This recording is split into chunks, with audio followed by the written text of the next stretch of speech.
Monsieur le chef de village de Diamaguène, Monsieur l'imam Ratib El Haj Moustapha Diom de Diamaguène, Monsieur le coordinateur départemental du parti PASTEF, les Patriotes du département de Nioro-du-Rip et tête de liste départementale de PASTEF pour les élections législatives du 17 novembre 2024 et sa délégation. Mesdames, Messieurs les journalistes, Mesdames, Messieurs les membres du mouvement Naoulante Natal Sénégal, en sigle Naouna Sénégal, Mesdames, Messieurs les sympathisants du mouvement, Mesdames, Messieurs les membres d'autres partis politiques présents ici, mais qui nous accordent leur confiance depuis que nous sommes entrés en politique. Mesdames, Messieurs, en vos grades et titres, chers amis, chers invités, vous venez d'entendre la lecture de la résolution adoptée par le bureau politique du mouvement Naoulante Natal Sénégal, Naouna Sénégal, pour apporter son appui actif et total à la liste de PASTEF. Il me semble opportun, dès lors, à ma qualité de personne morale du mouvement, de revenir sur les raisons et sur le processus ayant conduit à une telle décision, c'est-à-dire de soutenir entièrement, sans réserve, le PASTEF à ces élections législatives. Première raison, raison numéro 1, nous avons décidé de soutenir le PASTEF pour mettre à la disposition des hautes autorités de ce pays nouvellement élues une majorité qualifiée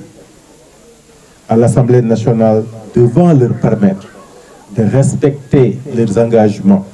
les engagements qu'ils ont pris devant, mais en faveur du peuple sénégalais. Pour réaliser le mieux-être collectif et durable tant recherché pour le peuple sénégalais. 2. Nous avons décidé de soutenir la liste de PASTEF au nom du principe de cohérence. Naouna Sénégal avait répondu favorablement à l'appel de soutien de la coalition Diomaye Président lors de la présidentielle de 2024. Après avoir contribué à l'élection du président de la République, Bassirou Diomaye Diakhar Faye, Naouna Sénégal estime être un devoir, avoir le devoir moral de parachever ce soutien par sa participation aux élections législatives en faveur de PASTEF. 3. Nous avons décidé de soutenir PASTEF au nom des valeurs qui fondent la pensée et l'action politique de Naouna Sénégal. En s'engageant en politique, le mouvement Naouna Sénégal a fait l'option de rupture, l'option de refondation, l'option de souveraineté pour la réalisation du bien-être collectif du peuple sénégalais. En effet, Naouna Sénégal, après une analyse approfondie, a fait le constat d'une situation passée et présente du Sénégal caractérisée par une série de déficits, une série de manques sur tous les domaines stratégiques du développement, que ce soit le domaine alimentaire, éducatif, le domaine scientifique, le domaine économique, social et culturel, le domaine politique,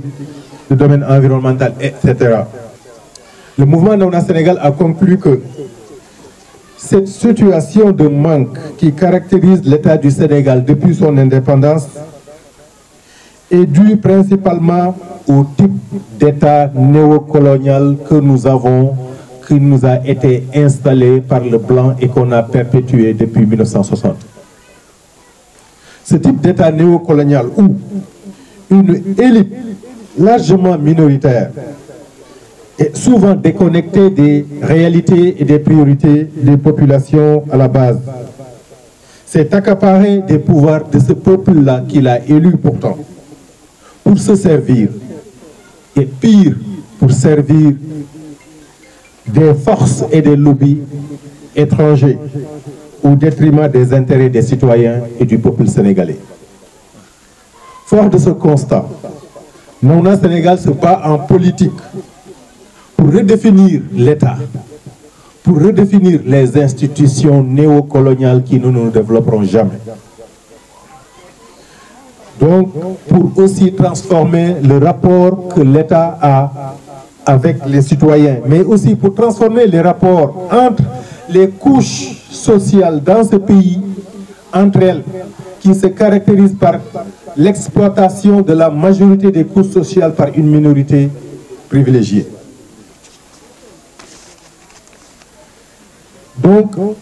nous nous battons pour redéfinir le système politique sénégalais. Et quand on dit système politique, ça engage le système de gouvernance. Le système de gouvernance de nos ressources financières, le système de gouvernance de nos ressources naturelles, le système de gouvernance de nos ressources humaines. Donc, nous sommes engagés en politique pour redessiner tout cela.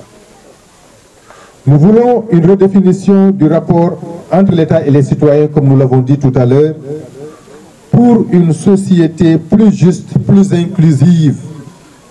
et qui soit encore plus cohérente par rapport aux idéaux de développement. Au regard de tout cela, et fort du constat de la philosophie politique du parti PASTEF, les Patriotes, qui, dès son entrée en politique en 2014, donc, a pris l'option de la souveraineté et de la rupture. Mauna Sénégal estime que répondre à l'appel de soutien et de partenariat de PASTEF aux législatives est plus cohérent que de répondre à l'appel des autres coalitions. Le mouvement Mauna Sénégal appelle donc les Naoulés. Les Naoulés, c'est un peu l'équivalent de militants, mais nous nous appelons Naoulés entre nous, à voter et à faire voter massivement en faveur de la liste PASTEF le 17 novembre dans le seul but de l'instauration d'un État, d'institutions et d'une citoyenneté, d'une gouvernance politique, sociale, culturelle, économique, scientifique, etc., qui servent d'abord et avant tout, et avant qui que ce soit, les intérêts sacrés du peuple sénégalais. En effet, à cet effet, le mouvement Mauna Sénégal appelle les Naoulés et alliés à continuer et intensifier, au-delà des élections législatives, le travail d'éveil et d'action pour la formation d'une citoyenneté active, la consolidation de l'état de droit pour la cohésion nationale, la paix, la stabilité, la prospérité et la grandeur du Sénégal. Je vous remercie. ci tënk ci wolof li ñu wax fii mooy kàddu yu nga xamante ni dañuy séddoog yéen li waral sunu soutien jëm ci parti PASTEF. Oumar Mané wax na ko, Babacar Mbow wax na ko, bëri nañu ñu woo ay kilifa wax dëgg yàlla comme ni mu amee woon ci présidentielle bi ba ñuy woo it wax nañu am dig nañu lu nga xamante ni digguñu ko fii waaye yàlla dafa def ne ñun politique comme na ma ko waxee woon ka ma woo woon ca ba ñuy dem meeting de clôture Touba Saloum ci présidentielle ba may wàcc dëgg Touba Saloum am ku ma woo kilifa di may woo pour mu ñëw ànd ak bennoo wax ma bàyyi ko ba wax ba pare ma ne ko wax dëgg yàlla yow de su ma la fekk si woon waroo ma wóolu parce que nga dégg ne man maa ngi ànd ak coalition Diomaye ba mu des ñaari fan ci élection yi nga xëcc ma ñëw fekk si la waruma wóolu waaye mu tegal ma ci ne ndax da ngay seetaan ñu toroxal suñ kilifa gi nga xamante ni mosuñu am ministre bu toll ni fii ma ne ko yow man ak yow dañu bokkul gis-gis ci politique man dugguma ci politique pour xeexal benn nit ñu bañ ko toroxal man ki may bañ ñu toroxal mooy askan Darou Salam askanu département Nioro askanu Sénégal. ma ne ko kon suñ dugg politique du ay ndombo tànk comme ni ñu ko benn kilifa waxee ren yu ñuy dig moom mooy tax ñu ànd ak yow dañuy seetlu ne ñun li ñu tax a dugg ci politique ana kan lañ gis ne kooku moo ko mën a gën a taxawee te suñu waxantee dëgg ñun ci suñu xam-xam bu gàtt ak suñu xel mu gàtt nag la ñuy waxee bu ñu tegee candidat yi contre ñu ci kenn bañuñu ci kenn waaye ki ñu ci yaakaaree ne moo mën a taxawee ñun li ñu yéene askanu Sénégal mooy régime président Bassirou Diomaye Diakhar Faye ak liste Pastef bi lii bokk na ci li tax ñu fas yéene ànd ak ñoom. ñaareel bi mooy dañu ànd ak ñoom joxoñ suñuy nawle ne leen kii la boobu ak léegi juróom benn weer la waaye léegi suñu toogee juróom benn weer ñu tourné ne leen kële la c'est pas sérieux c'est pas sérieux contre ñu kenn waaye nag ñun dañ jàpp ne gis nga politique bi bu dee sax ci dëgg moo ñuy xeeñ liñ ciy xeeñ duñ ci am dara waaye suñu bàmmeel la ñuy calculer ëllëg bëgg nañu ëllëg bu ñu demee dugg suñu bàmmeel bu ñu waxee lan moo tax ngeen defoon lii lay ba ñuy teg dina nekk lay boo xam dina méngoo ngërmande yàlla. li may wax nag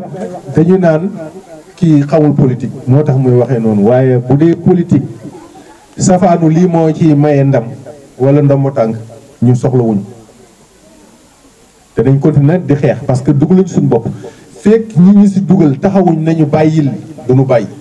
bu kenn rek desoon sax di ànd ak ñun waaye ñi nga xamante ni ñi nekk jàmm gën ak ñi ñu doylu nañu bàyyi waxuñ ñu ni bàyyi leen duñu bàyyi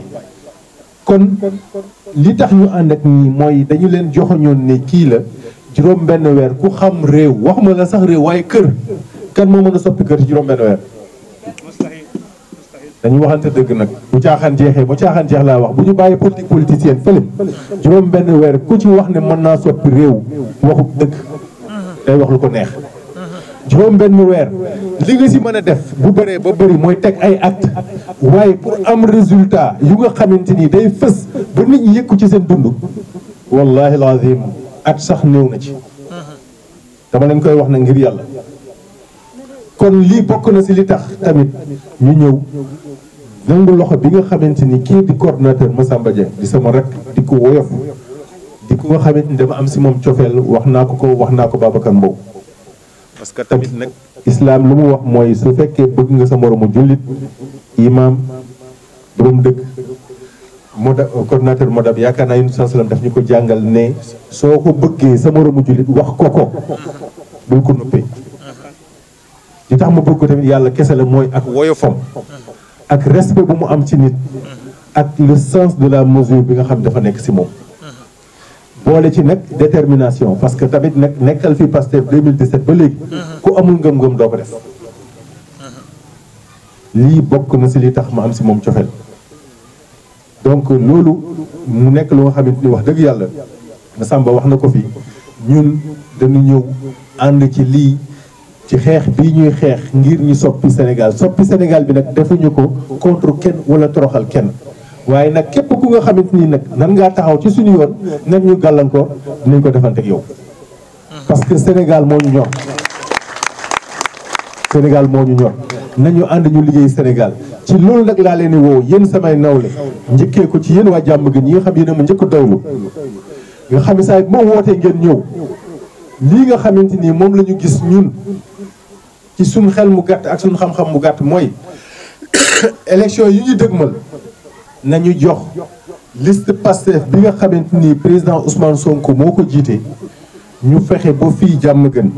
waaye ci commune Darou Salam waaye ci département Nioro waaye ci Sénégal ñu jox leen majorité qualifiée parce que nag lu ko waral mooy boo falee nit ki président de la République te joxoo ko majorité assemblée nationale da nga mel ni da nga def lu ñuy wax maye bopp rocci làmmiñ ñun ñëpp xam nañ président Senghor bu fi nekkee pour que mu mën a doxal dafa nekkoon majoritaire assemblée nationale président Abdou Diouf bi ko remplacé pour que mu mën a doxal dafa doon am tout le temps majorité assemblée nationale président Abdoulaye Wade mi nga xamante ni moo ko remplacé woon moom itamit naka noonu président Macky Sall gis ngeen ko su fekkente ni nag même ñi man damay wax sax ñi nga xam sax desuñ nañu gëm régime bi fi nekk mais nañ leen essayé bi nag mu ngi ci nga fal leen président ba pare jox leen majorité assemblée nationale su boobaa nag su fekkee liggéey ñu su boobaa yow mën nga am taxaw am loo wax mais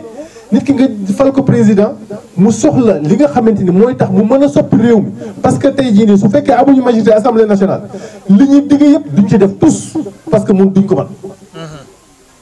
loolu mooy solo élection yu ñu jëm kon comme nag ñun dafa am ñu tànnoon yaakaar ni ñii ñoo mën a soppi réew mi te ba fii nag jumtuwaay yi mën a tax ñu soppi réew mi amaguñu ko yëpp waaye nañ leen mottali jumtuwaay yi su ko def ñu mën a liggéey lii mooy li ñu tax a jóg encore une fois coordinateur Massamba ñi ngi lay ñaanal yàlla may ñu ndam ci fii nii nga xamante ni mooy commune Darou Salam ak si département Nioro parce que man wax dëgg yàlla gëm naa am naa yaakaar bu baax ne kii su demee assemblée nationale baykatu département Nioro dinañ ci gis seen bopp man nag su may wax baykat ñoo ma njëkk a ñor ak sàmmkat yi parce que doomu baykat la ak doomu sàmmkat la jeunesse su département Nioro daañu ci gis seen bopp jigéenu département Nioro daañu ci gis seen bopp ouvrier département Nioro daañu ci gis seen bopp les agents de l'État yu nekk ci département Nioro daañu ci gis seen bopp waaye góor jigéen mag ak ndaw ku nekk daañu ci gis bopp dana ci gis boppam parce que lan lañ la laaj rôle député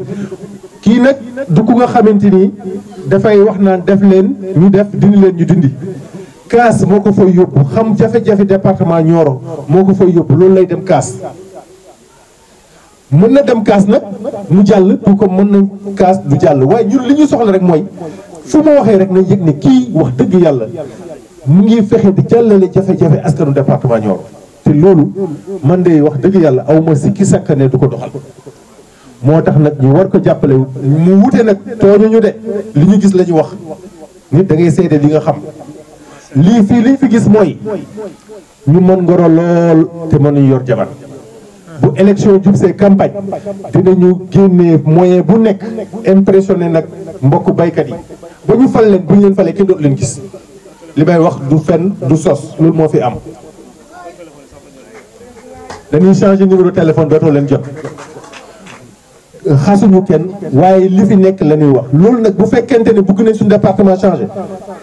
façon nit yooyu wax dëgg yàlla dañ leen boog sànni leen fële te ñu jël ñi nga xamante ni dañoo nawloo askanu département Nioro dañ leen doyloo parce que ku la nawloo dina la toogal si naaj waaye ku la nawloowul du la toogal mukk si naaj kon lii mooy li nga xamante ni mooy kàddu yi ñu bëggoon yëkkati encore une fois di sant di gërëm Massamba Dieng coordonnateur ak délégation bu mu àndal si cër bi ñu jox yëg nañ ko gis nañ ko parce que amoo leen jot mbir yi xat na mais te ak li am tey tiis bi dal sa kaw mënoon nga jaaree foofu excusé wu ñeneen ñëw waaye defoo ko nga ñëw lu ñu yëg la maa ngi koy wax ci turu sama kilifa yi toog parce que ñii ñoo fii samay kilifa sama imam ak sama borom dëkk ñoo fii sama kilifa moo waral tamit ngeen gis leen fii ma leen di ñaan ngeen ñaanal leen ma leen depuis ma dugg si politique man ak ñoom la damay am sax kersa ci yenn jataay yi waaye ñoom loolu mosul leen poser problème waaw donc ngeen ñaanal ma it